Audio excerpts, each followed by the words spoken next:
Plus के YouTube channel पे आपका हार्दिक स्वागत और अभिनंदन करता हूं। दोस्तों, आज हम यहां पर बात करने वाले हैं RSCIT की आगामी एग्जाम डेट के बारे में। जैसा आप सभी को पता है कि वर्तमान महावीर ओपन यूनिवर्सिटी इस परीक्षा को लेता है और यूनिवर्सिटी द्वारा परीक्षा की तिथि घोषित कर दी गई है। दोस्तों, इस बार कुछ परिवर्तन किए गए हैं परीक्षा में, इसलिए इस वीडियो को आप अंत तक देखें और ध्यान से देखें। आपको बहुत सारी जानकारी नई मिलेंगी। तो सबसे पहले जानकारी लेते हैं एग्जाम की डेट क्या रहेगी। तो एग्जाम का डेट रहेगा 6 अक्टूबर 2024 रविवार को। तो ये ध्यान रखें, 6 अक्टूबर 2024 को RSCIT की आगामी डेट घोषित कर दी गई है यूनिवर्सिटी द्वारा, वर्तमान ओपन यूनिवर्सिटी द्वारा। और एक और विशेष सूचना जो इसमें ध्यान रखने की है वह है, इस बार परीक्षा सभी जिलों में एक साथ होने वाली है। पूरे राजस्थान में RSCIT की परीक्षा एक ही साथ में होगी, अलग अलग चरण में परीक्षा नहीं होगी, एक ही चरण में एक साथ परीक्षा होने वाली है। इसका विशेष तौर से ध्यान रखें।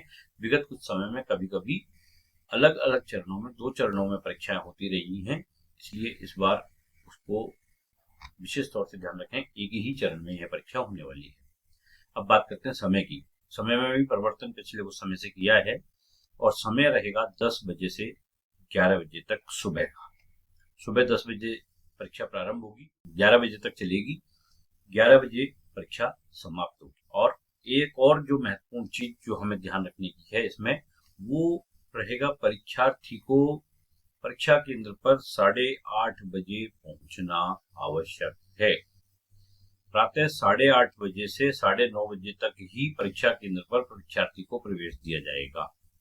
9:30 बजे के बाद में परीक्षार्थी को प्रवेश नहीं दिया जा सकेगा। इस चीज का विशेष तौर से ध्यान रखें।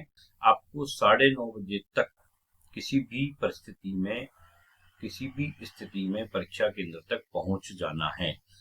परीक्षा केंद्र के अंदर प्रवेश प्रारंभ होगा 8:30 बजे से। 8:30 से 9:30, 1 घंटे के समय के बीच में आपको परीक्षा केंद्र के अंदर प्रवेश कर जाना है, जहां से आप अपने रूम में जाएंगे।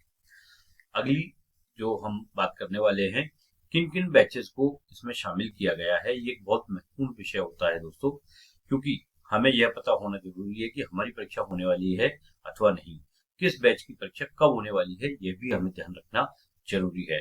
सबसे पहला मौका मिलने वाला है, ये जो अप्रैल और मई 2024 के बैच हुए थे, प्रवेशित जो बच्चे हैं, उनको इस बैच में सबसे पहला मौका मिलेगा।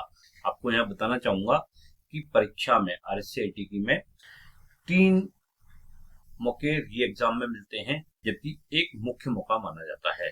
यानी कि जब आपका प्रवेश हुआ है उस बैच के आधार पर पहला मौका, आपकी जो परीक्षा होने वाली है वो प्रथम मौका, और उसके बाद में यदि आप फेल हो जाते हैं या री एग्जाम या आपके असेसमेंट्स पूर्ण नहीं होते हैं, तो उसके बाद में आप अगले 3 मौके और आपको मिलते हैं। वो परिस्थितियों के ऊपर निर्भर करता है कौन सा मौका कब मिलेगा। तो यहाँ पर प्रथम मौका रहेगा अप्रैल, और बैच के जो बैच हैं उनके लिए पहला मौका है, वो पहली बार इस परीक्षा में बैठ पाएंगे यदि उनके असेसमेंट पूर्ण हो गए हैं। तो द्वितीय मौका किनको मिलने वाला है? द्वितीय मौका मिलने वाला है दिसंबर 23 से मार्च 24 बैच में जो बच्चे प्रवेश लिए थे, और इन बैचेस में प्रवेशित ऐसे लर्नर जिन्होंने पूर्व में असेसमेंट पूर्ण नहीं किए। या तो 2 परिस्थितियां होती हैं दोस्तों, इस चीज का ध्यान रखना चाहिए।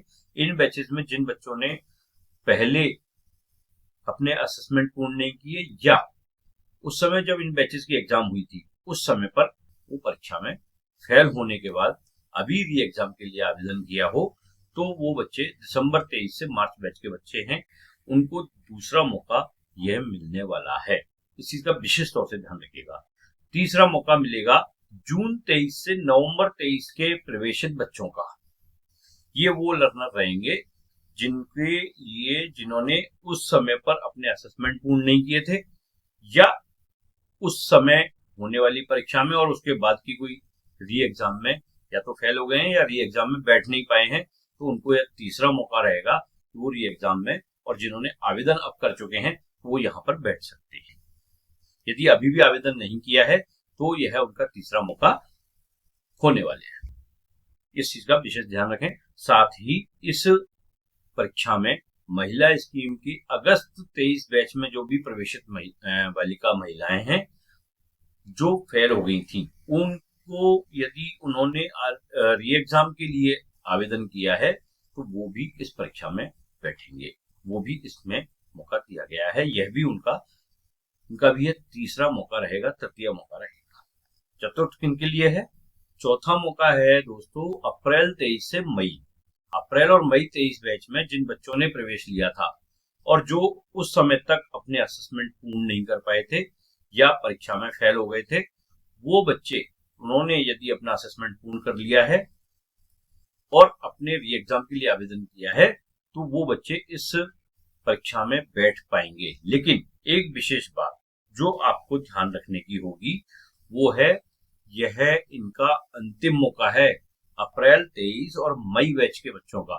इसके पश्चात ये बच्चे भविष्य में किसी भी आरसीईटी परीक्षा में इस तरह से री एग्जाम के माध्यम से या उनको अन्य कोई मौका नहीं मिलेगा। अब ऐसे बच्चों का क्या होगा? ऐसे बच्चों को पुनः आरसीईटी में नए प्रवेश लेना होगा। इस चीज का भी ध्यान रखा जाए।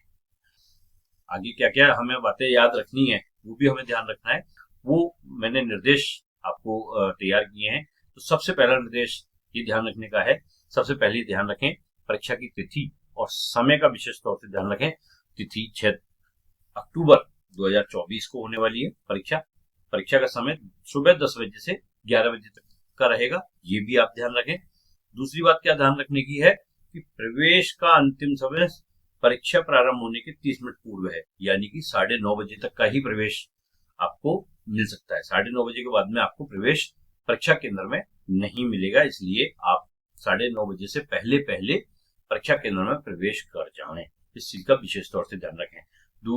तीसरा जो हमें ध्यान रखने वाली बात है वो है परीक्षा के लिए जाते समय प्रवेश पत्र के साथ में, प्रवेश पत्र आपके अपने ज्ञान केंद्र से प्राप्त करें और उस प्रवेश पत्र के साथ में अपनी एक फोटो आइडेंटिटी को लेके जाना है, जो मूल दस्तावेज होना चाहिए, यानी कि ओरिजिनल फोटो आइडेंटिटी होनी चाहिए। अब इस आइडेंटिटी में कौन कौन से डॉक्यूमेंट शामिल हैं, जिसमें आप जान सकते हैं Aadhaar card, PAN card, voter ID, मूल निवास, जाति प्रमाण पत्र, 10वीं की मार्कशीट, ये हो सकते हैं। लेकिन ये सब में से कोई भी एक आप लेके जा सकते हैं, वो ओरिजिनल लेके जाना है आपको अपने साथ में। सबसे इजी जो रहता है, कन्वीनियंट, जो आपको कन्विंस करने में, आपको ले जाने में, वो आधार कार्ड रहेगा, इसलिए आप आधार कार्ड लेकर जाएं साथ में। अन्य कोई दस्तावेज, अगर आधार कार्ड नहीं है तो अन्य कोई दस्तावेज भी इनमें से जो हमने दर्शाए हैं उनमें से कोई भी आप लेके जा सकते हैं। आगे और क्या ध्यान रखने का है? परीक्षा के लिए जाते समय आपको ध्यान रखना है अपने साथ में नीले या काले रंग के 2 बॉल पेन रखने हैं, लेकिन ये भी ध्यान रखें कि दोनों पेनों का रंग एक जैसा ही हो। यदि नीला लेके जा रहे हैं तो दोनों ही नीले रखें, और यदि काला लेके जा रहे हैं तो दोनों ही काले पेन रखें। इस चीज का भी ध्यान रखें। अगर परीक्षा केंद्र की परिस्थिति को देखने के बाद आपको आवश्यकता लगे तो तख्ती, जो राइटिंग पैड कहते हैं जिसको, वो भी आपको साथ में लेकर जाना चाहिए।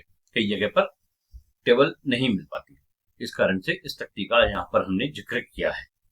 इसके बाद अगला हमें जो ध्यान रखने की चीजें हैं उसमें ओएमआर शीट को ध्यानपूर्वक पढ़ना चाहिए। इसमें किसी भी प्रकार की गलती नहीं करें, अन्यथा आपके परिणाम पर प्रतिकूल प्रभाव हो सकता है। हो सकता है आपका रिजल्ट ही डिक्लेयर नहीं हो सकता है आप उसमें उस रिजल्ट में फेल घोषित कर दिए जाएं।